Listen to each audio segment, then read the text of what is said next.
ವೀಕ್ಷಕರೇ, ಸಾರಿಗೆ ಸಿಬ್ಬಂದಿಯ ಕಷ್ಟವನ್ನು ಕೂಡ ನಾವು ಗಮನಿಸಬೇಕಾಗುತ್ತೆ. ಪಾಪ ರಾಯಚೂರಿನಲ್ಲಿ ಕಂಡಕ್ಟರ್ ಡ್ರೈವರ್ಸ್ ನಮ್ಮ ಜೊತೆಗೆ ಮಾತಾಡುವಾಗ ಕಣ್ಣೀರು ಹಾಕಿದ್ದಾರೆ. ನಮ್ಮ ಕಷ್ಟ ಏನು ಅಂತ ಗಮನಿಸಿ. ನಮಗೆ ಜನರಿಗೆ ತೊಂದರೆ ಕೊಡುವಂತ ಉದ್ದೇಶ ಇಲ್ಲ, ಆದ್ರೆ ನಮಗೂ ಸಂಸಾರ ಇದೆ, ಮಕ್ಕಳಿದ್ದಾರೆ, ನಾವು ಅವ್ರಿಗೆ ವಿದ್ಯಾಭ್ಯಾಸ ಕೊಡಿಸಬೇಕು, ನಾವು ಹೊಟ್ಟೆ ತುಂಬಿಸ್ಕೋಬೇಕು. ನಮ್ಮ ಕಷ್ಟವನ್ನ ಕೇಳುವಂತವ್ರು ಯಾರು? ನಾವು ಆ ಕಷ್ಟವನ್ನ ಕೇಳಲಿ ಅಂತ ಪ್ರತಿಭಟನೆ ಮಾಡ್ತಾ ಇದ್ದೀವಿ ಅಂತ ಕಣ್ಣೀರು ಹಾಕಿದ್ದಾರೆ ಕಂಡಕ್ಟರ್ ಡ್ರೈವರ್. ತಮ್ಮ ಕಷ್ಟವನ್ನ ಹೇಳ್ತಾ ಕಣ್ಣೀರು ಹಾಕಿದ್ದಾರೆ. ರಾಯಚೂರಿನಲ್ಲಿ ತಮ್ಮ ಕಷ್ಟ ನೆನೆದು ಕಂಡಕ್ಟರ್ ಡ್ರೈವರ್ ಕಣ್ಣೀರು ಹಾಕಿದ್ದಾರೆ.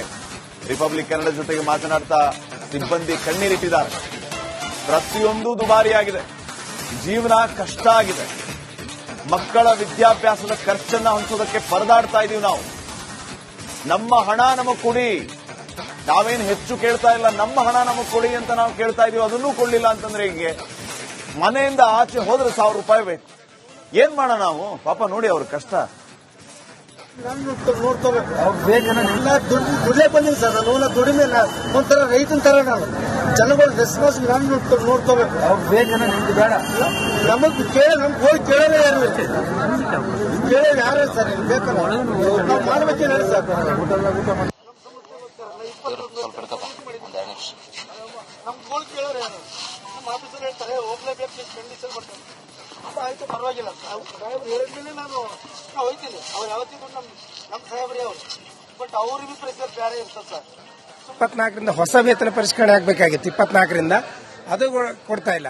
ಕಾರಣ ಏನು ಅಂತಂದ್ರೆ ಅವಾಗ ಹೇಳಿದ್ದೇನವರು ಸಾರಿಗೆ ಮಂತ್ರಿಗಳು, ಈ ಬಸ್ ಚಾರ್ಜ್ ಏರಿದ ತಕ್ಷಣ ನಿಮ್ಮ ಸಂಬಳವನ್ನ ಜಾಸ್ತಿ ಮಾಡ್ತೀವಿ ಅಂತ ಹೇಳಿದ್ರು. ಆ ಸಂಬಳ 15% ಏರಿಸಿದ್ರು ಕೂಡ ಇವತ್ತು ಇಲ್ಲ, ನಿಮ್ದು 2027ಕ್ಕೆ ವೇತನ ಪರಿಷ್ಕರಣೆ ಆಗುತ್ತೆ, ಈಗ ಮಾಡಕ್ಕೆ ಯಾವುದೇ ಅವಕಾಶಗಳಿಲ್ಲ, ಆದ್ರಿಂದ ಮಾಡೋದಿಲ್ಲ ಅಂತ ಹೇಳಿದ್ರು. ನಿನ್ನೆ ಮುಖ್ಯಮಂತ್ರಿಗಳ ಜೊತೆ ಒಂದು ಸಂಧಾನ ಸಭೆ ನಡೆಯಿತು. ಬಟ್ ಸಂಧಾನ ಸಭೆಯಲ್ಲಿ ಅವರು ಬರೀ 14 ತಿಂಗಳ ಅರಿಯರ್ಸ್ ಮತ್ತು ವೇತನ ಪರಿಷ್ಕರಣೆ 27ರ ನಂತರ ಆಗುತ್ತೆ, ಅಲ್ಲಿವರೆಗೂ ಆಗೋದಿಲ್ಲ ಅಂತ ಹೇಳಿದ್ರಿಂದ ಇವತ್ತು ನಾವು ಇದನ್ನೇನಾದ್ರೂ ನಾವು ಒಪ್ಪಿಕೊಂಡ್ರೆ ನಾವು 10 ವರ್ಷಗಳ ಕಾಲ ಹಿಂದಕ್ಕೆ ಹೋದಾಗುತ್ತಿದ್ದು. ಮತ್ತು ಅದರ ಜೊತೆಗೆ ಏನು ಅಂತಂದ್ರೆ ಕಾರ್ಮಿಕ ವಿರೋಧ ನೀತಿ ಇವತ್ತು ಯಾವುದೇ ಘಟಕದಲ್ಲಿ ಹೋದ್ರೂ ಕೂಡ 8 ಗಂಟೆಗಿಂತ ಕಡಿಮೆ ಕೆಲಸ ಯಾವುದಿಲ್ಲ, ಎಲ್ಲವೂ 12 ಗಂಟೆ ಮೇಲೋಗಿದೆ. ಇದರಿಂದ ಬೇಸತ್ತ ಜನ ಕಾರ್ಮಿಕರು ತಮ್ಮ ವಾಲಂಟಿಯರ್ ಆಗಿ ಸ್ವಯಂ ಅದೇ ಬೇಡಿಕೆ ಏನೂ ಇಲ್ಲ ಸರ್. 38 ತಿಂಗಳ ರೈಸ್ ಬರಬೇಕು, ಪ್ಲಸ್ ನಮ್ದು ಅಗ್ರಿಮೆಂಟ್ ಆಗ್ಬೇಕು ಸರ್. Actually agreement ಆಗ್ಲೇಬೇಕು. ಯಾಕೆಂದ್ರೆ ಎಷ್ಟು ದಿನ ಅಂತ ಗೊತ್ತಮ್ಮ ಸರ್, ಹೋದ್ ಸರ್ ಈ ಬಿಜೆಪಿ ಸರ್ಕಾರದವರು ಹಿಂಗೆ ಆಟ ಆಡಿಸ್ತಾರೆ ಸರ್. 21 ದಿನ ಮುಷ್ಕರ ಮಾಡಿದ್ರು. ಸಾರಿಗೆ ಸಿಬ್ಬಂದಿಯ ಕಷ್ಟವನ್ನು ಕೂಡ ನಾವು ಗಮನಿಸಬೇಕಾಗುತ್ತೆ. ಪಾಪ ರಾಯಚೂರಿನಲ್ಲಿ ಕಂಡಕ್ಟರ್ ಡ್ರೈವರ್ಸ್ ನಮ್ಮ ಜೊತೆಗೆ ಮಾತಾಡುವಾಗ ಕಣ್ಣೀರು ಹಾಕಿದ್ದಾರೆ. ನಮ್ಮ ಕಷ್ಟ ಏನು ಅಂತ ಗಮನಿಸಿ. ನಮಗೆ ಜನರಿಗೆ ತೊಂದರೆ ಕೊಡುವಂತ ಉದ್ದೇಶ ಇಲ್ಲ, ಆದ್ರೆ ನಮಗೂ ಸಂಸಾರ ಇದೆ, ಮಕ್ಕಳಿದ್ದಾರೆ, ನಾವು ಅವ್ರಿಗೆ ವಿದ್ಯಾಭ್ಯಾಸ ಕೊಡಿಸಬೇಕು, ನಾವು ಹೊಟ್ಟೆ ತುಂಬಿಸ್ಕೋಬೇಕು. ನಮ್ಮ ಕಷ್ಟವನ್ನ ಕೇಳುವಂತವ್ರು ಯಾರು? ನಾವು ಆ ಕಷ್ಟವನ್ನ ಕೇಳಲಿ ಅಂತ ಪ್ರತಿಭಟನೆ ಮಾಡ್ತಾ ಇದ್ದೀವಿ ಅಂತ ಕಣ್ಣೀರು ಹಾಕಿದ್ದಾರೆ ಕಂಡಕ್ಟರ್ ಡ್ರೈವರ್. ತಮ್ಮ ಕಷ್ಟವನ್ನ ಹೇಳ್ತಾ ಕಣ್ಣೀರು ಹಾಕಿದ್ದಾರೆ. ರಾಯಚೂರಿನಲ್ಲಿ ತಮ್ಮ ಕಷ್ಟ ನೆನೆದು ಕಂಡಕ್ಟರ್ ಡ್ರೈವರ್ ಕಣ್ಣೀರು ಹಾಕಿದ್ದಾರೆ. ರಿಪಬ್ಲಿಕ್ ಕನ್ನಡ ಜೊತೆಗೆ ಮಾತನಾಡ್ತಾ ಸಿಬ್ಬಂದಿ ಕಣ್ಣೀರಿಟ್ಟಿದ್ದಾರೆ. ಪ್ರತಿಯೊಂದು ದುಬಾರಿಯಾಗಿದೆ, ಜೀವನ ಕಷ್ಟ ಆಗಿದೆ, ಮಕ್ಕಳ ವಿದ್ಯಾಭ್ಯಾಸದ ಖರ್ಚನ್ನ ಹೊಂದೋದಕ್ಕೆ ಪರದಾಡ್ತಾ ಇದೀವಿ ನಾವು. ನಮ್ಮ ಹಣ ನಮಗ್ ಕೊಡಿ, ನಾವೇನು ಹೆಚ್ಚು ಕೇಳ್ತಾ ಇಲ್ಲ, ನಮ್ಮ ಹಣ ನಮಗ್ ಕೊಡಿ ಅಂತ ನಾವು ಕೇಳ್ತಾ ಇದೀವಿ. ಅದನ್ನೂ ಕೊಡ್ಲಿಲ್ಲ ಅಂತಂದ್ರೆ ಹೀಗೆ ಮನೆಯಿಂದ ಆಚೆ ಹೋದ್ರೆ 1000 ರೂಪಾಯಿ ಬೇಕು. ಏನ್ ಮಾಡೋಣ ನಾವು? ಪಾಪ ನೋಡಿ ಅವ್ರ ಕಷ್ಟ. ನೋಡ್ಕೋಬೇಕು. ಎಲ್ಲ ದುಡ್ಡೇ ಬಂದಿವಿ ಸರ್. ನಾನು ದುಡಿಮೆ ಒಂಥರ ರೈತನ ತರ ನಾನು ಜನಗಳು ರೆಸ್ಪಾನ್ಸ್ ನಾನು ನೋಡ್ಕೋಬೇಕು. ಬೇಡ ನಮಗ್ ನಮ್ಗೆ ಹೋಗಿ ಕೇಳೋದೇ ಯಾರು ಕೇಳೋದು ಯಾರು ಸರ್? ಬೇಕಲ್ಲ ನಾವು ಮಾಡ್ಬೇಕೇನು ಹೇಳಿ ಸರ್?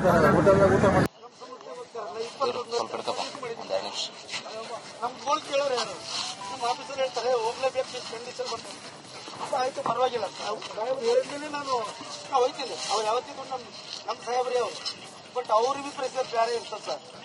24ರಿಂದ ಹೊಸ ವೇತನ ಪರಿಷ್ಕರಣೆ ಆಗಬೇಕಾಗಿತ್ತು. 24ರಿಂದ ಅದು ಕೊಡ್ತಾ ಇಲ್ಲ. ಕಾರಣ ಏನು ಅಂತಂದ್ರೆ ಅವಾಗ ಹೇಳಿದ್ದೇನವರು ಸಾರಿಗೆ ಮಂತ್ರಿಗಳು, ಈ ಬಸ್ ಚಾರ್ಜ್ ಏರಿದ ತಕ್ಷಣ ನಿಮ್ಮ ಸಂಬಳವನ್ನ ಜಾಸ್ತಿ ಮಾಡ್ತೀವಿ ಅಂತ ಹೇಳಿದ್ರು. ಆ ಸಂಬಳ 15% ಏರಿಸಿದ್ರು ಕೂಡ ಇವತ್ತು ಇಲ್ಲ, ನಿಮ್ದು 2027ಕ್ಕೆ ವೇತನ ಪರಿಷ್ಕರಣೆ ಆಗುತ್ತೆ, ಈಗ ಮಾಡಕ್ಕೆ ಯಾವುದೇ ಅವಕಾಶಗಳಿಲ್ಲ, ಆದ್ರಿಂದ ಮಾಡೋದಿಲ್ಲ ಅಂತ ಹೇಳಿದ್ರು. ನಿನ್ನೆ ಮುಖ್ಯಮಂತ್ರಿಗಳ ಜೊತೆ ಒಂದು ಸಂಧಾನ ಸಭೆ ನಡೆಯಿತು. ಬಟ್ ಸಂಧಾನ ಸಭೆಯಲ್ಲಿ ಅವರು ಬರೀ 14 ತಿಂಗಳ ಅರಿಯರ್ಸ್ ಮತ್ತು ವೇತನ ಪರಿಷ್ಕರಣೆ 27ರ ನಂತರ ಆಗುತ್ತೆ, ಅಲ್ಲಿವರೆಗೂ ಆಗೋದಿಲ್ಲ ಅಂತ ಹೇಳಿದ್ರಿಂದ ಇವತ್ತು ನಾವು ಇದನ್ನೇನಾದ್ರೂ ನಾವು ಒಪ್ಪಿಕೊಂಡ್ರೆ ನಾವು 10 ವರ್ಷಗಳ ಕಾಲ ಹಿಂದಕ್ಕೆ ಹೋದಾಗುತ್ತಿದ್ದು. ಮತ್ತು ಅದರ ಜೊತೆಗೆ ಏನು ಅಂತಂದ್ರೆ ಕಾರ್ಮಿಕ ವಿರೋಧ ನೀತಿ ಇವತ್ತು ಯಾವುದೇ ಘಟಕದಲ್ಲಿ ಹೋದ್ರೂ ಕೂಡ 8 ಗಂಟೆಗಿಂತ ಕಡಿಮೆ ಕೆಲಸ ಯಾವುದಿಲ್ಲ, ಎಲ್ಲವೂ 12 ಗಂಟೆ ಮೇಲೋಗಿದೆ.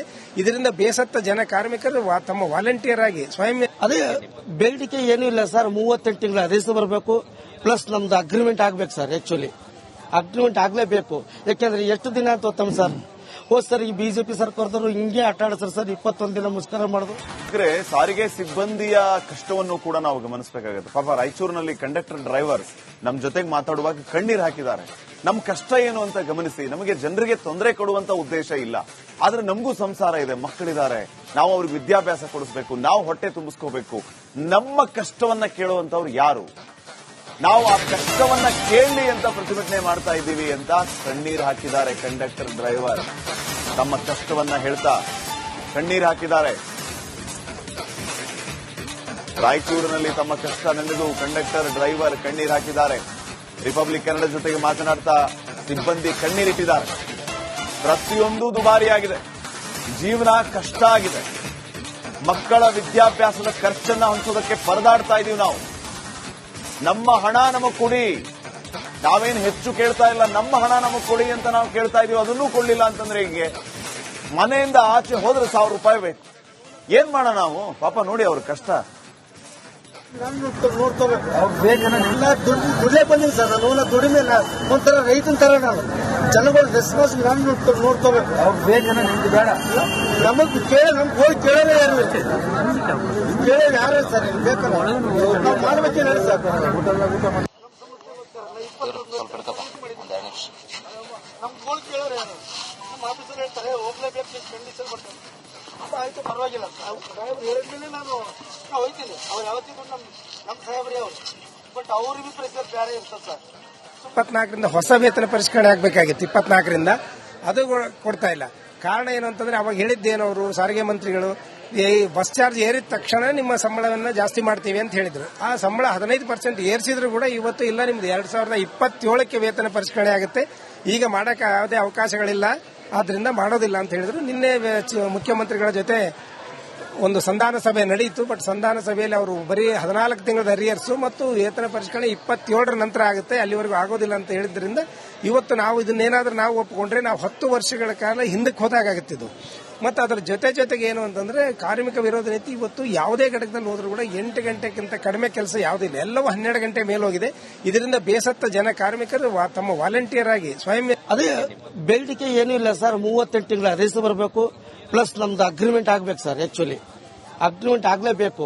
ಯಾಕೆಂದ್ರೆ ಎಷ್ಟು ದಿನ ಅಂತ ಗೊತ್ತಮ್ಮ ಸರ್, ಹೋದ್ ಸರ್ ಈ ಬಿಜೆಪಿ ಸರ್ಕಾರದವರು ಹಿಂಗೆ ಆಟ ಆಡಿಸ್ತಾರೆ ಸರ್. 21 ದಿನ ಮುಷ್ಕರ ಮಾಡುದು.